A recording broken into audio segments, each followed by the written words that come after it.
আমি অবশ্য সবকিছুর ভিতরে ইন্ধন ইন্ধন আমি বলতে চাচ্ছি না, এটার ভিতরে কোনো ইন্ধন আছে কিনা এটা আপনারা বের করতে পারেন বেশি, যেহেতু আপনারা তো সাংবাদিকতা করেন, আপনার অনুসন্ধানী সাংবাদিকরা যদি ইন্ধন বের করে দিতে পারেন তা আমরা এটা এগেনস্ট অ্যাকশন নেব, বাট আমি আপাতত কোনো ইন্ধন আমি দেখতেছি না।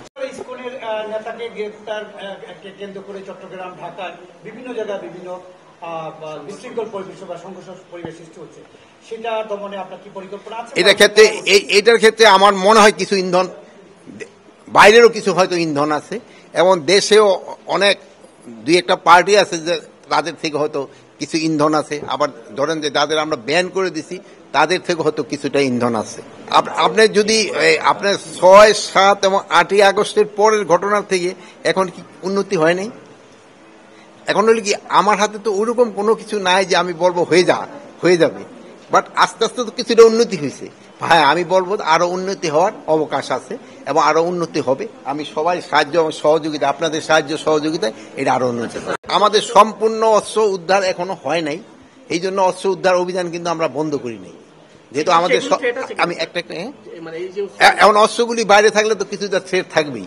এখন অনেক ভুয়া মামলা হয়েছে, এই ভুয়া মামলার জন্য যেন এই ভুয়া মামলায় হয়ে যেন কেউ মানে নিরপরাধ যেন কোন রকম হয়রানি না হয়, এই ব্যবস্থা আমরা নিচ্ছি। এই জন্য আমরা গত আইন শৃঙ্খলা কমিটির একটা আলোচনা হয়েছে, আমাদের ডিসি সাহেব, এসপি সাহেব এবং এই লিগেল এইড একজন অফিসার এরকম মিললে আমরা একটা কমিটি করে দিব, তারা এটা দেখবে কোনটা মামলাটা তাদের কাছে গ্রহণযোগ্য এবং কোনটা গ্রহণযোগ্য না, এবং কোন জায়গায় তারা ভুয়া লোকগুলি দিচ্ছে। এটা এই ভুয়া মামলা দিয়ে কিন্তু আপনারাও বলবেন যে যারা এই ভুয়া মামলা দিচ্ছে তাদেরও আপনারা একটু ধরাই দেন। আমরা এইটাও বলছি যারা ভুয়া মামলা করতেছে তাদেরও কিন্তু আমরা আইনের আওতায় আনবো, এবং যে ভুয়া মামলা হচ্ছে এবং এই ভুয়া মামলা দিয়ে তারা কিন্তু টাকা পয়সা রোজগার করতেছে।